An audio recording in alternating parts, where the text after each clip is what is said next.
A very good morning to everyone. Today we'll be discussing about the septal causes of nasal block.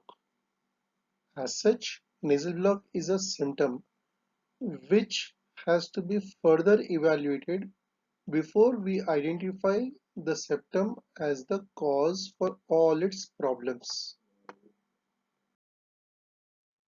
With respect to my teachers, let us begin today's class. Well, for the nasal block, the symptom, we have multiple causes like one, the whole mucosa which is all around the nasal cavity. Second, the anterior most part which is also called as the valve. This technically is the narrowest portion of the airway because the airway will begin from the nose and go all the way to the bronchioli. But for all practical purposes, the narrowest portion in the airway is the glottis because nose is not considered as a part of thing in the airway. It's upper respiratory tract and lower respiratory tract. There is a slight confusion. Don't bother about all that. Then we come to the midline, which is the septum proper, or the lateral wall, which will be the turbinate and the meatae, three turbinates and the three meatae. There are various causes like AC polyp, ethmoidal polyps, which will contribute to nasal block. We are not bothered about it. The roof or the olfactory area will be giving rise to multiple lesions depending on the age group, which will also cause nasal block. We are not going to into the details of those. And posterior part or the nasopharynx again as such will be leading to a particular area, as in children we have adenoids. In young children like say somewhere around 10 years to 15 years, there's something which is called as a nasopharyngeal angiofibroma. Apart from all this, there are also other diseases which will contribute to the nasal block, but right now we are only going to concentrate about the midline septal causes. Now, there is a one particular thing.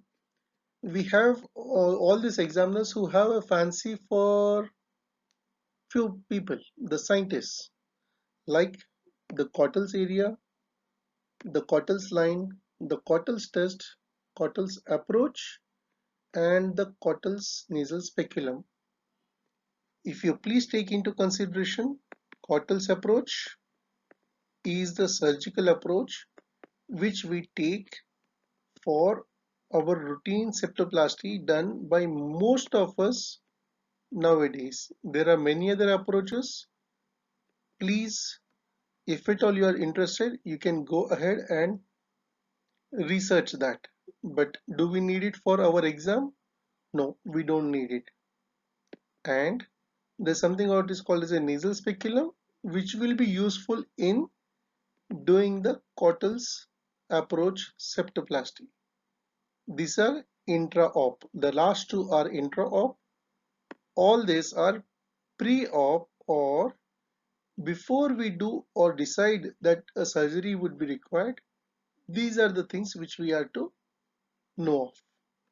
Now let us take care one of each. Cottle's area. Cottle was a scientist who divided the entire nasal septum into particular areas.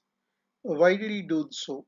Because even now we don't have a specific classification to say that the nose is deviated in this region or that region. Now what we have is the vestibule. Vestibule is the hair bearing area of the nose. That is, right from the tip of the nose, the opening of the nostrils, for almost half a centimeter into it is what is the vestibule. Beyond that, extending for another half a centimeter to a centimeter is the valve area. Valve area is corresponding to the lateral crus of the lateral crus, which will be of the alar cartilage, which will be dealt separately, and actually it is a PG level thing. You just need to remember, whenever we are angry, we flare our nostrils. That flaring is because of the flaring of the lateral crus of the alar cartilage. Attic itself means the area which is responsible for the olfactory region, that extends slightly just below the frontal process of the nasal bone as well. Then comes the postcoanal area or the posterior choanal area, wherein that part of the septum which abuts the choana, because these are the areas which are completely having a different pathology. This will be corresponding to angiofibroma or the adenoids. This will be conforming to all the pathology coming from the roof. The valve itself is because of either a trauma or say a weak structure, genetic origin. The vestibule again is of because of finger picking or nose picking. The fifth area, which is where the whole confusion starts, is the called as a turbinate area. That is, when you have defined all these four areas, the areas which has been not been defined is what is the turbinate. That is, it is that part of the septum which is opposite to the turbinates. Turbinates are three in number, so anything opposite to that, that is where we have the turbinate area of the caudal.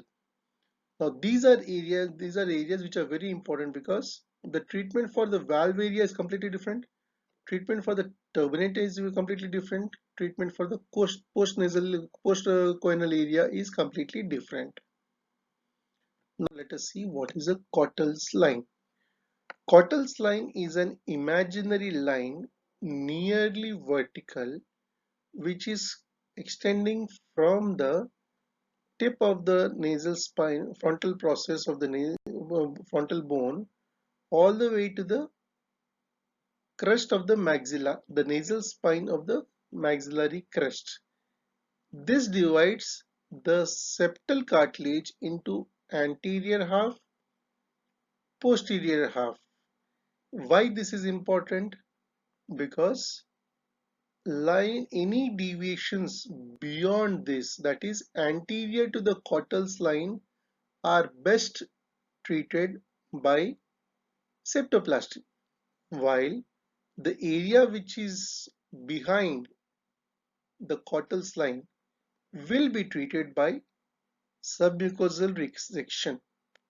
Depending on the need, depending on the deviation, we have different degrees of correction. That is what we have to see when we do the surgery part. Cottel's test. Why do we do this?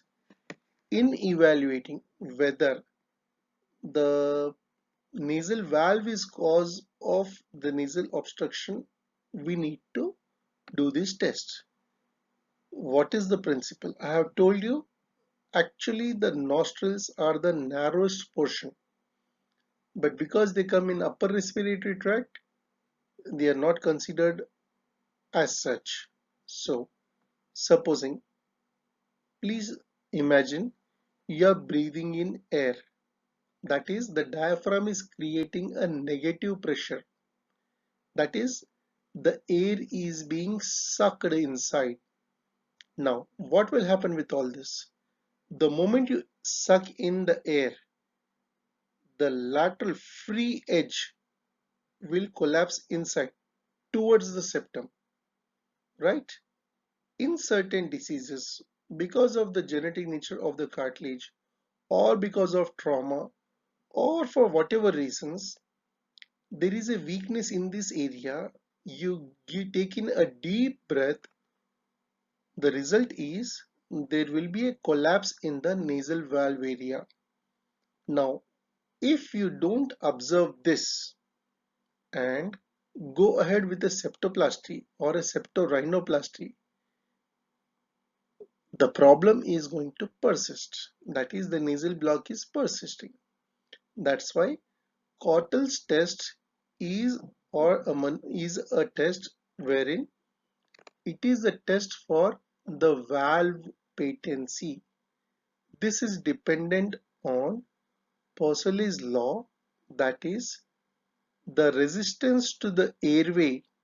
So this is the airway is inversely proportional to the power of 4 of the radius of the aperture. That is, supposing you have a small aperture, there will be more radius. Same aperture, even a slight change in the radius will decrease the resistance by to the power of 4. That's a very significant improvement. That's why we do a Cottel's test. How do we do it? We just pull our hand just near the nasolabial fold and try to pull it more towards the ear. That is, pull it laterally. Can you see the hand which is going out? Now this will increase the external, whatever the forces are coming, attaching to the lateral wall of the nose, they will be pulled out. Resultant, the nostril will flare up. The moment nostril flares up, there is going to be an increase in the diameter, thereby decreasing the resistance. So technically, once we do this test, the patient either feels no change or there is an improvement. If there is an improvement, that means he has got a Cottel's test positive, wherein valve surgery is required. If there is no change, that means the septum is what is going to be needed. Now, Cottel's nasal speculum is not to be confused with Killian's nasal speculum. Killian's is a self-retaining. There is a horizontal screw which will be self-retaining, whereas Cottel's nasal speculum is not self-retaining. You have to hold it with your hand. More about this later or when we are doing the practical classes. Till then, we don't require anything. Now, with my experience of you people, I know you people are very much well versed with anatomy. So, one cartilage, there's a bone behind it, perpendicular plate of the ethmoid, vomer, cartilage of the bone. There are minor inputs from the frontal bone, the nasal bone, the upper lateral cartilage, medial crest of the ala. There is a membranous septum, and there is a crest of the maxilla, crest of the palatine. There is a rostrum of the sphenoid. Everything is known to you people. That's okay. Now, once we know the basic anatomy, let us go further. What are the diseases? Why would this be? Do we really consider deviated nasal septum a disease? I don't know. Or we can't say, because apparently we have lived for 5 to 10,000 years on this earth. Nose and nasal problems have been noticed for maybe last 100 years, and we are more aware for anything about the septum. We have the understanding is more for last maximum of 20 years. So multiple reasons, this is a PG level thing, but you need to understand, is deviated nasal septum a disease? What are the other things? Yes, we have the septal fracture, we have septal hematoma, usually because of a fracture, and because the cartilage as such will never have a blood supply of its own, any fracture in the cartilage, and if it happens at the level of the blood vessel where it is piercing the cartilage, will lead to a hematoma between the perichondrial layers on the septum. As long as now this hematoma is occurring, well and fine, but the moment this hematoma gets infected, there's going to be an abscess.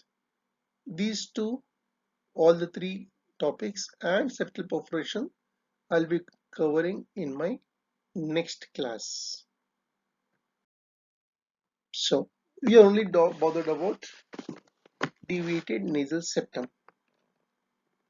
The question, the basic doubt or the basic what do we say, dilemma what we face on a day-to-day basis is it an anomaly, as in having 5 fingers is normal, but having 6 fingers, is it abnormal? No, right? It doesn't make any sense. Or say having the heart, that is on the left side of the apex is on the left side of the body, but say there is a situs inversus, does it make anything wrong? It doesn't. Then is it an abnormality? What way it is abnormal? Having just a deviation? Everything basically depends on, if you have observed, half of your grandparents would have had this deviated nasal septum. Just do a small test. Take a torch, look up into the nose of your family members. Don't go for outside people, just your family members. That will be deviated. Does that mean they have been living, they have crossed the age of 50 or 60 and they never had a problem? And you mean to say that no, ENT doctor has told having a deviated nasal septum is a problem. Now we need to undergo surgery. Wow. Then is it a disease? If there is a disease, having a deviated nasal septum is a disease. Then poor people, those who have lived for last 10,000 years, they have lived with and died with a disease, and we are the only ones who are going to create it. I mean, create a cure for it. So with this small dilemma, we need to make sure whether we are dealing with a physiology or are we dealing with a pathology. That is, pathology is the diseases part, physiology is the anomaly. Abnormality is that gray area between the anomaly and the disease, wherein you don't know.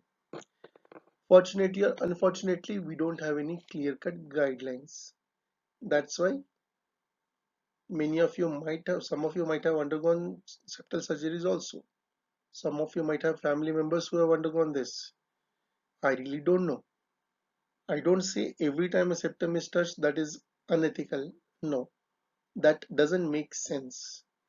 Everything has to be weighed, tailor made for every patient. Only then a further decision is made. Then, if it is an anomaly, if it is a physiology, are we correct in leaving it alone? Or we have to correct it no matter what? Irrespective of whatever is happening, do we correct it? These are the few things which we need to ponder. Luckily for you, this will not be a major issue because you're still in undergraduate level. This will come on a day-to-day routine life if you become a PG. That is where you need to make sure whether the deviate septum, whatever the finding you have seen, is it an anomaly or is it a disease?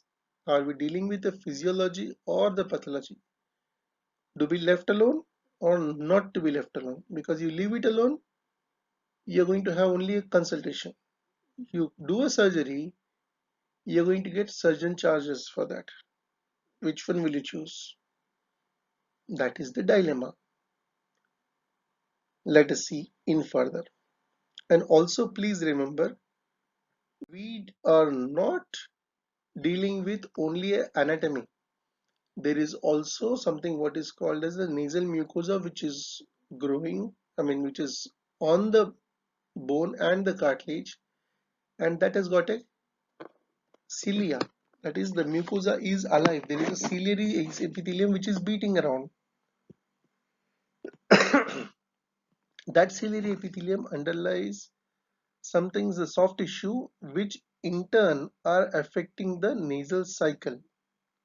This mucosa is affected by something what is called as a common cold, say a regular influenza virus. It may be affected by bacterial infection. It may be affected by the pressure changes. We go into the higher altitudes or into the sea. Everything in the mucosa. That's why I have kept the mucosal diseases completely separate. So if at all we are going to deal with the nasal septum, what are the headings that we are supposed to deal with? One, what is this? The etiopathogenesis, that is, what will cause the deviation of the nasal septum? In what way the pathology will be manifested? The clinical features as to how this standalone deviated nasal septum will present, and how do we manage? Etiology. Basically, the two major theories which have been affected are: one is a birth trauma, second is a direct trauma. Is there any difference? Yes, definitely there is a difference. If you go through your basic obstetrics, you will see the nose is wrapping against the coccyx, mother's coccyx, and like the skull bones, which contort or change their shape, or they compress against just to come out of the vulva. Even the nose will also have a trauma. Now this trauma, whether it is really significant or not, we don't know. Why? Because people have been giving birth since 10,000 years. No one ever had a problem. Now just imagine, last 50 or 100 years, the birth because of cesarean section has increased. That is, they have avoided this trauma. What has happened? We still are having nasal deviation. How do we explain that? Let us into other causes. We have these fights wherein people get beaten black and blue. These are the intentional ones. Apart from this, you have the unintentional ones. We don't even have a control, or we don't not even going into it. So what does these do? Definitely they cause a trauma on the face, and nose as such will take the brunt of it. That is why we say the trauma or the developmental thing is what is going to be the major hallmark. Up, Apart from the trauma, we also have various other factors, like children who have the habit of sucking their thumb. What happens during that process? The whole thumb is pushed against the palate. Palate is the floor of the nasal cavity. In children, the bone is very moldable. If you can understand, Just the presence of this artery, if you have remember the basic anatomy, the lateral norma lateralis, the middle meningeal artery, by its sheer regular repetitive beating, creates a groove on the lateral surface of the bone, skull. But imagine now you're having a thumb which is pushing the palate from below upwards. What will the bone do? They will try to give way. चल छोड़ यार काई को चुप इससे much much करने का, because they can't do anything. What they'll do, they buckle onto themselves. The moment they buckle, what will happen, that creates a decrease in the airway. This is why we discourage thumb sucking. Apart from that, there are other causes like the cleft palate which has been corrected. The moment we are bothered about, we see a cleft palate, we want to close it off, because the oral cavity content should not go into the nasal cavity. But at the cost of what? At the cost of nasal cavity. You are happy with the oral cavity, it is not seen. But what about the inside of the nasal cavity? You just don't know. No one has gone into those details. So that's why every single thing, everything matters. Now, what are the different types of pathology? What we have is one, a dislocation. That is, the dislocation is always at the caudal end. Where is the caudal end? Caudal end is only at the tip of the nose. There is a dislocation, that is, the tip of the nose or the cartilage, septal cartilage, dislocates from the frontal spine of the maxillary bone, maxillary crest. Apart from that, what we have, a very classical description is, there is a very smooth curve, that is a C-shaped deviation. Now this C-shaped can be from both the planes, that is from superior to inferior or anterior to posterior. At times this will manifest as a S shape, that is, maybe that is from anterior to posterior, it is in the on the right side, the deviation is on the right side, but superior to inferior, that deviation may be on the left side. So depending on the nasal cycle, at the time at which you are seeing, you will be seeing either the C-shaped nasal deviation or an S-shaped. The changes may vary in the same person. Supposing I am looking at any patient at morning 5 o'clock, afternoon 12 o'clock, and night 7 o'clock, evening 7 o'clock. I will be giving different reports for the same patient. This is all because of the nasal cycle.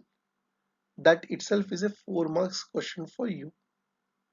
And I will not be covering it because you people have already uh, expressed your views that you're well versed with the anatomy and physiology of everything. No issues. Now let us see what are the spurs. Spurs are those sharp indentations which occur at the cartilage and the bony junction.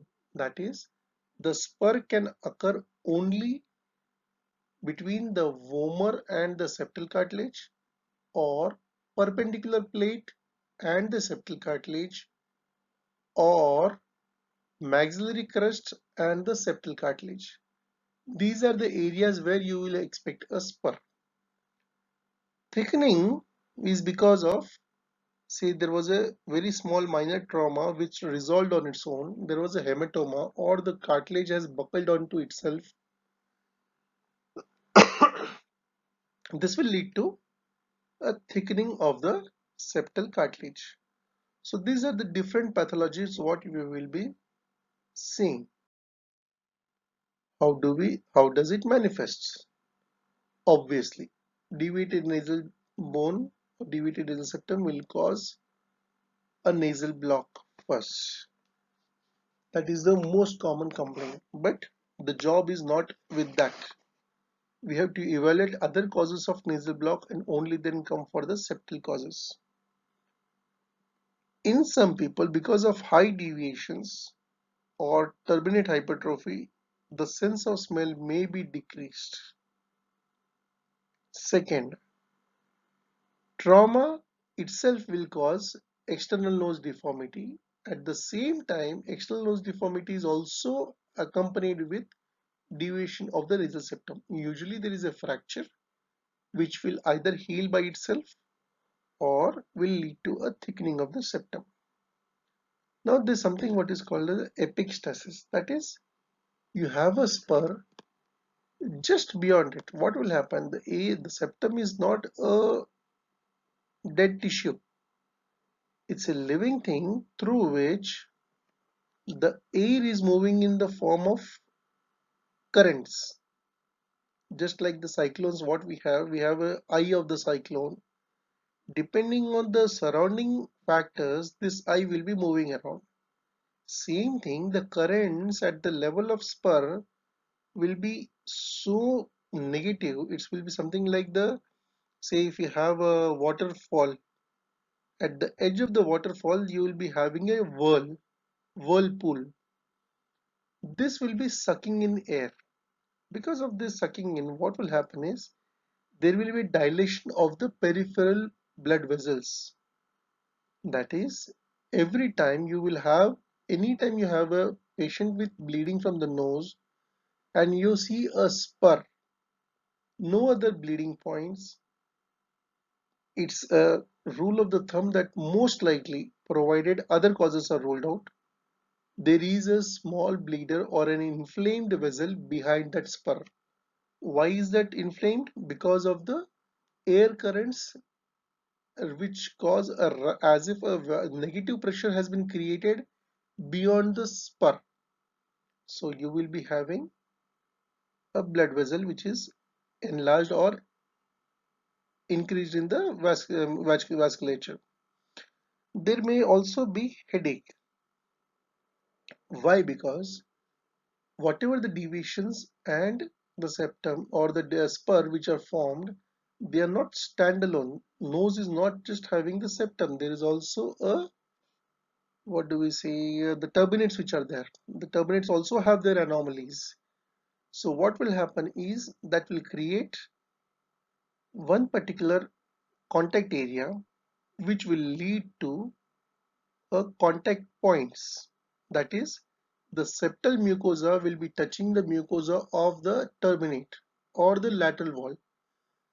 This, imagine, is 24 hours, 365 days a week, ever since it is formed, and by chance if that is going to be a growing child, it is going to impinge onto the lateral wall.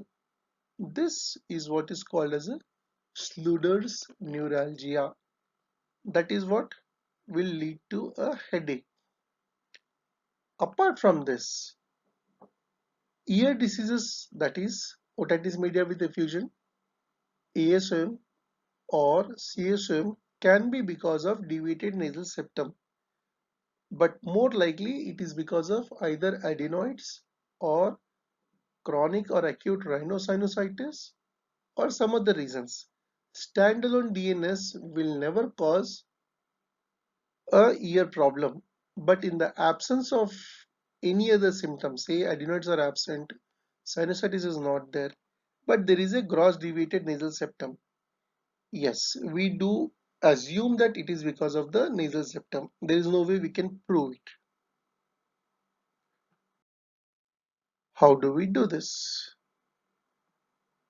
In the clinical examination, what we do is a cold spatula test. That is, we keep a regular tongue depressor.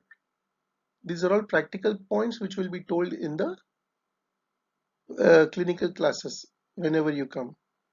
So we keep it under the nose and see for the fogging, because the condensation of the breath, the air which is coming out, is warmer as compared to the air which is going in. So warm air on a cold metal plate will lead to condensation. Depending on the way we see the amount of condensation, we can make out whether the airway is patent or not. The second test is going to be the Cottel's test, which we have already explained. Anterior rhinoscopy involves, this is again a practical point. You will be identifying the landmarks.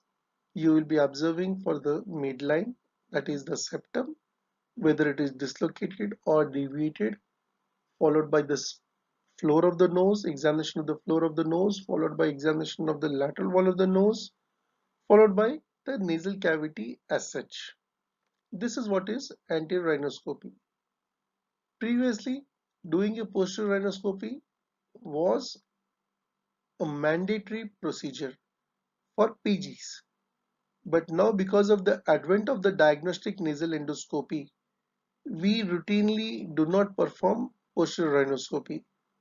For undergraduate students, we don't expect you that you will be able to do a posterior rhinoscopy. So we just suggest that you say, sir, I was not able to perform it. Why? Because if you say the patient is not cooperating, the examiner can say, I will cooperate with you. Now do a posterior rhinoscopy, which is really bad because I know most of us will not be in a position to even know how to do a posterior rhinoscopy. So please just say we would like to do a diagnostic nasal endoscopy. How the diagnostic nasal endoscopy will be done, this will all will be a part of the investigations in a nose disease. The investigations I will be doing completely a new, a separate class will be taken for all investigations. If needed, two classes. Acoustic rhinometry, that is measurement of the inside of the nose using acoustics, that is using the sound. Rhinomanometry, manometry is measurement of the pressure. There's again a anterior rhinomanometry and a posterior rhinomanometry. Peak nasal inspiratory flow. This is one of the commonest things which has been used in the West, but somehow in India I haven't seen anyone using it. Maybe yes, in future what we'll be doing. Skin prick test, again to rule out other causes of nasal block, allergy to be ruled out. Radio absorbent test, radio immunoabsorbent test is one of the tests in which skin prick is not advisable. And lastly, imaging, that is the CT scan or MRI. All this will be dealt separately in a separate class. Apart from this, blood investigations, CBP, blood urea, serum creatinine, HIV, HbCG, viral markers, all these tests would be those are responsible for the fitness of the patient. As such, nose wise, we don't require any blood test except for CT and or MRI. MRI is very unlikely because right now we are talking about septum, for which even CT scan is also not required. But in cases, doubtful cases, because of the advent of the endoscopes, normally septoplasty is not done standalone. It will be done in combination with a FES or other surgeries. That's why CT scan or MRI is mandatory. Then what is the treatment? Nasal septum is a structural problem. For structural problems, we never have surgical treatment. We never have medical treatment. Other medical treatment is given for those people who are having, say, a common cold or acute or chronic rhinosinusitis or allergy. That is those are the people who require medical treatment. But if you have confirmed everything, all other causes of nasal block have been ruled out, and you are pretty sure that the septoplasty or the septum is the cause for the nasal block, then in that case, the only option is either you do a surgery or you don't do is leave it alone, or you leave it alone. What are the surgeries which are we have done? We do in septoplasty. On the septum.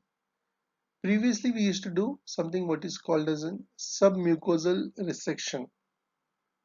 That is, we go below the mucosa and create a tunnel, remove the excess cartilage,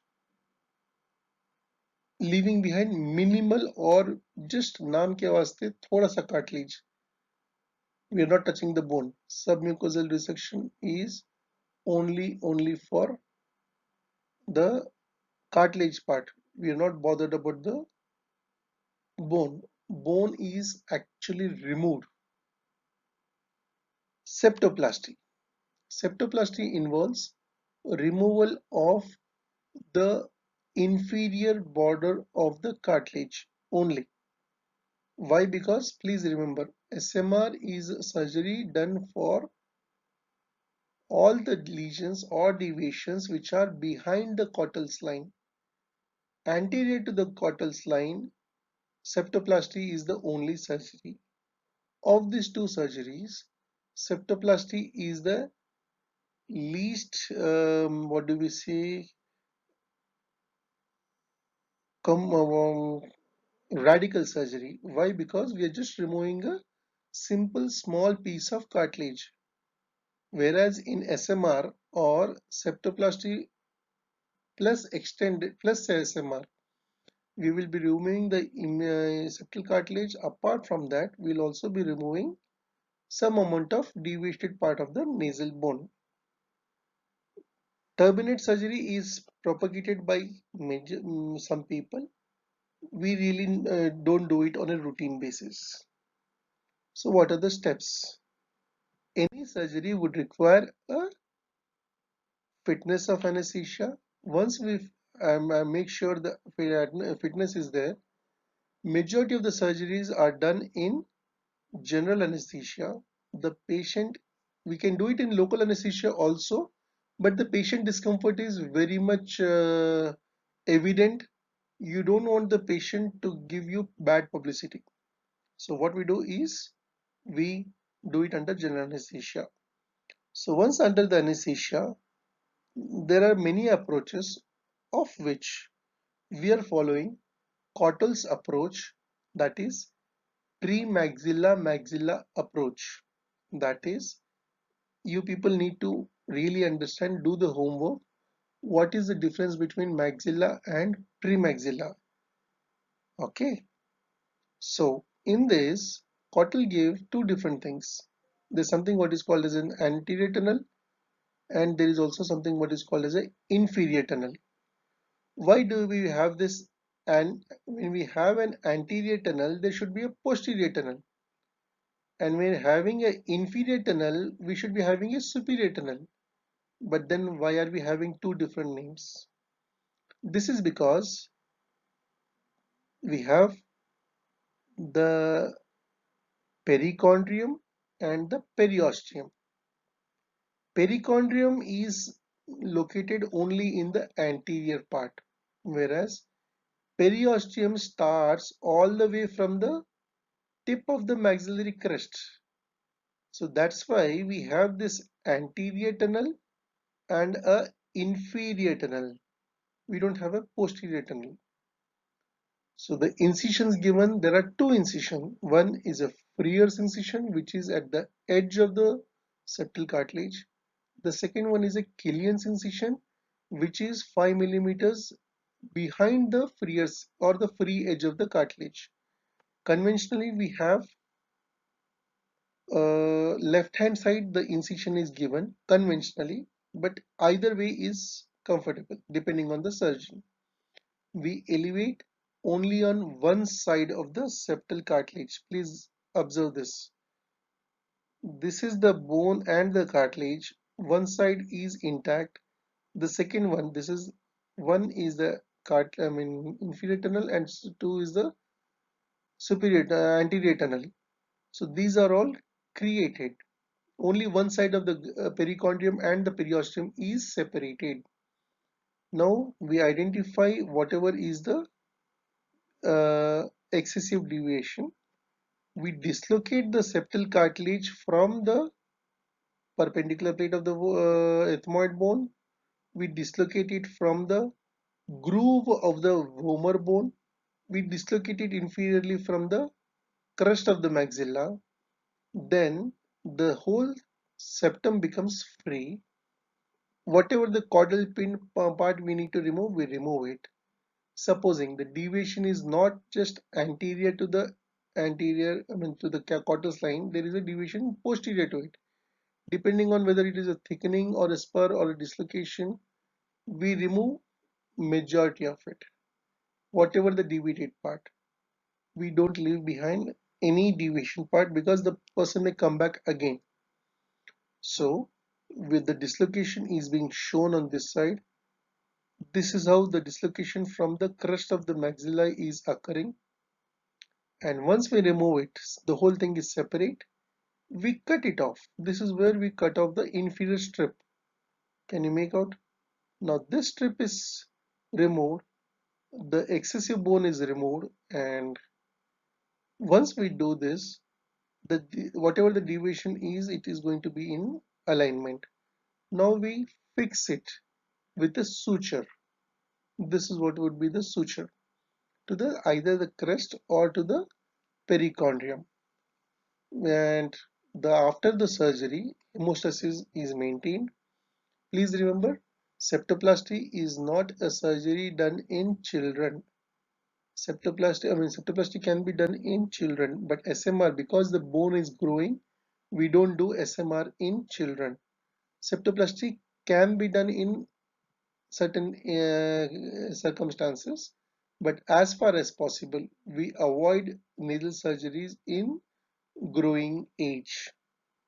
Once the surgery is over, we suture the wound and pack the nose with either soframycin gauze or bismuth iodoform phosphate pack or Merosil, followed by we remove the pack only after 24 to 48 hours. Once the pack is removed, the post-op care has to be once in 5 days cleaning, that is nasal douching by the surgeon, followed by every weekly follow-up, because once in the moment of removing of the tube, the perichondrium, there may be a tear. This will in turn lead to synechia between the lateral wall and this tear. So they may cause a synechia, which is not what we want. Thereby, we need to make sure the synechia are torn at the earliest. You give a proper cleaning at every time the patient comes, once in 5 days. Majority of the times you will never have a problem. This is what is about the septoplasty. Thank you.